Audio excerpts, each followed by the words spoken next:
Hi everyone, this is the presentation for Chapter 3 from Generation on a Tightrope, Life Outside the Classroom. This presentation was put together by Erica, Casey, Aaron, and Ben. Over the last 20 years, technology has made a huge impact on learning by bringing technology into the classroom. That technology has brought a social life to the classroom.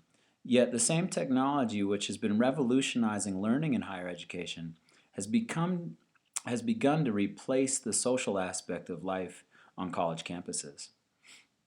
It has changed the dynamics of engagement with the university and students' peers. Students can now stay connected 24/7 with their tribe of family and friends.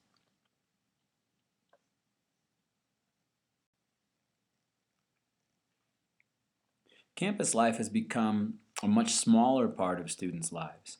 Since the very first survey in 1969, the number of undergraduates living on campus has dropped from 34% to 28%.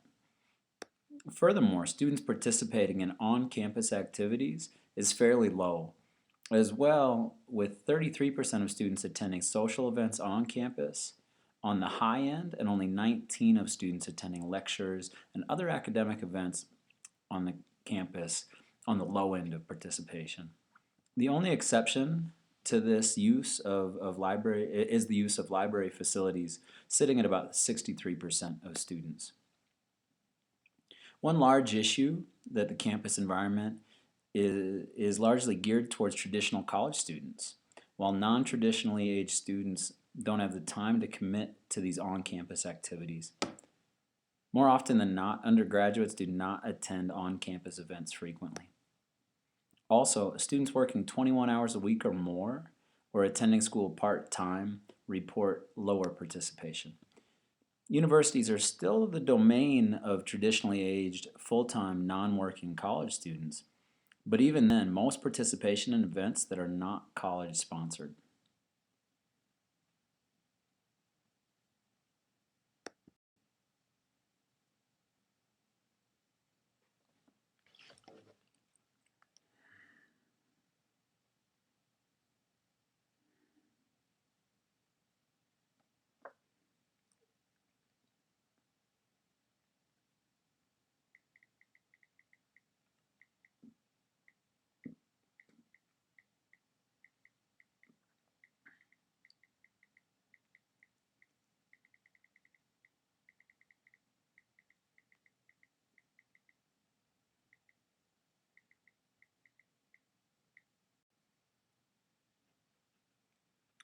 From here, we'll be discussing some of the dynamic changes outside the classroom. The list of things students do for fun hasn't changed much. Drinking and partying top the list, and then sports, outdoor recreation, sex, computer games, and sleep follow. But alcohol and partying certainly are far and away above those other ones mentioned. We'll be looking at only 3 ways in which students interact face-to-face. These are alcohol and drugs, sex and romance, and virtual life. And they have all drastically changed over the last 10 to 15 years.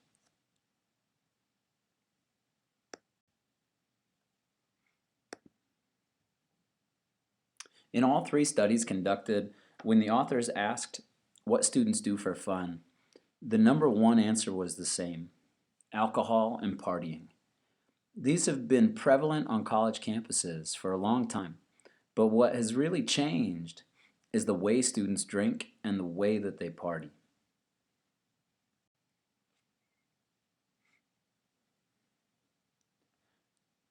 The big change has really been moving to binge drinking and drinking to get blackout drunk or with the goal of being very drunk. The text notes that a number of results from their studies, the majority of drinking happens on Thursday, Friday, and Saturday nights, especially at four-year institutions. And they mentioned that Thursday nights are referred to as thirsty Thursdays. I thought that the statistics for Friday night drinking was pretty staggering. It said 85% on four-year college campuses was kind of the percentage of students that go out drinking. The main concern with alcohol use in today's students is with binge drinking. Binge drinking kind of includes pre-partying, drinking with the goal of blacking out. It used to be considered, five drinks in one occasion was binge drinking, and that's still the definition. But now you find students are consuming 12 or more drinks on one occasion. As a result, from drinking, students are missing class, receiving poor grades, and more concerning, they're engaging in unplanned or unprotected sex. And so that's a pretty major issue with their decision making while they're intoxicated.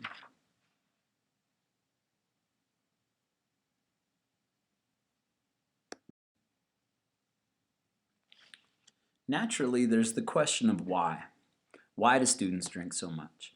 The chapter outlined a few reasons. One was the students work really hard, and so they drink as a form of stress relief. And so the old adage, they work hard and they play hard.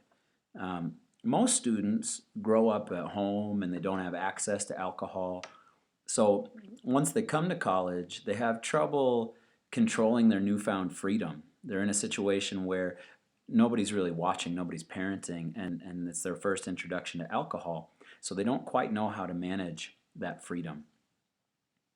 Another reason is to reduce social and sexual inhibitions.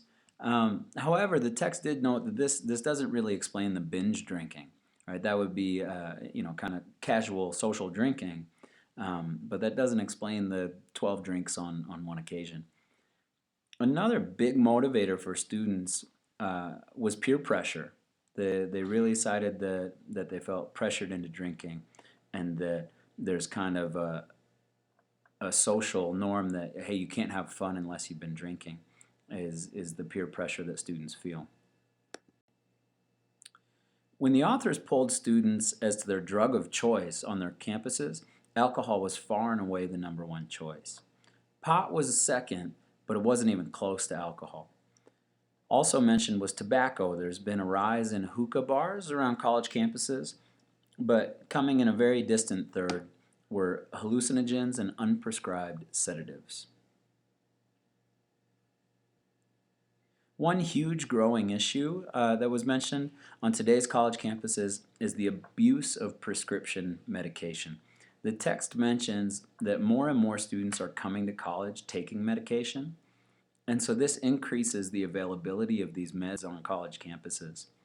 There's a problem of students sharing these meds, overuse and misuse of the medication, and even a concept called farm parties, where students have a communal bowl of mixed medication where they just take a handful of it and quite often mix it with alcohol as well. When the authors asked students what they did for fun, engaging in sexual behavior also made the list. But it's not exactly what you think. The authors recognized that most students described a culture of casual relationships and casual sex with diminishing romance. Of course, this was less at some type of institutions, but several generalizations can still be made. Most students are sexually active. According to the authors, a majority of college freshmen have engaged in some sort of sexual act, and their proportions continue to rise over their time in college. Large amounts of students are hooking up, right? Quote unquote hooking up. And we encourage you to look in the chapter and see the various definitions of hooking up that were described there. We thought that was pretty interesting. But by graduation, 47% of students will have hooked up or had casual sex with somebody. Only a minority of students report having more than one sexual partner, and it was found that within the past year, 7 out of 10 students report having a single partner. Students are more open and explicit about sex. One vice president was quoted as saying, "To say it's explicit is an understatement."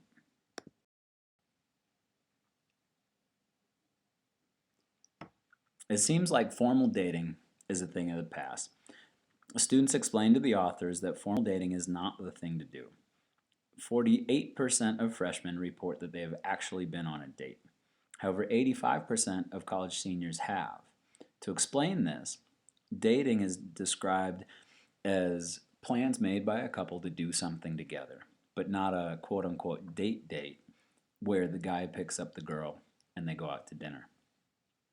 Although many students say they know what safe sex is, most aren't practicing it. Although several institutions make condoms readily available, many students don't use them. Even Iowa State University has a hump day where they hand out condoms. So institutions are trying to promote safe sex, but students just aren't taking the bait. Other things that are increasing are interracial dating, gay, lesbian, and transgender dating, as well as sexual harassment and stalking. All of those have increased on college campuses. Overall, romance has been replaced with other casual, more unromantic terms when students were asked to describe sexual relationships. Levine and Dean also report that students seem interested in encounters instead of committed relationships. And so now we'll chat just a little bit about the virtual life, this idea of a new tribalism that's really come into play due to the internet. College students today create their own communities of individuals that have shared interests and experiences online. They're able to meet their roommates before they even go to college. These students use social media to bring college communities together and share news about events and even run for student government. Part of this, though, has started to isolate students. Students are more connected with people that are already in their digital community and less with those in their immediate surroundings. So not all social networks are utilized by college students, but when we take a look at this, the effects of this increased technology usage is a distraction, really sucking on their time, and internet addiction disorders are really happening.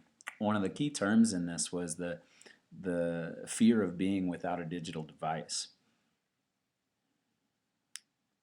Heavy involvement in the digital world allows students to find community and relationships outside of their interaction with those around them. Students can be involved with their digital world so much and not interact with people around them, students in their class or in their dorms, etc. Some of the ill effects of this can be that students don't do very well face to face. They have weaker social skills. They're not equipped to engage in conversations.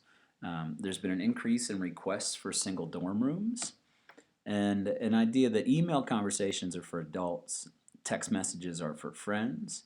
The students have become impatient. They expect instant responses to messages, as well as not really thinking through a situation. They respond to a message without really thinking about it. And this can really kind of blur the lines, right, between what's appropriate and inappropriate. When the students aren't really thinking, those boundaries can be crossed quite easily. And so the lack of understanding about what's appropriate and inappropriate on social media is a growing concern. We know that the way college students are engaged or not on college campuses is ever changing. To keep up with this, we need to continue to educate ourselves in current trends among our students. But not only this, we also need to make sure students understand what is and is not appropriate online. We need to try to stem the usage of drugs and alcohol, but also educate students on the risks of drug and alcohol use. Additionally, we need to make resources available for students and teach them about practicing safe sex. Thanks for your attention, and we look forward to watching the other presentations.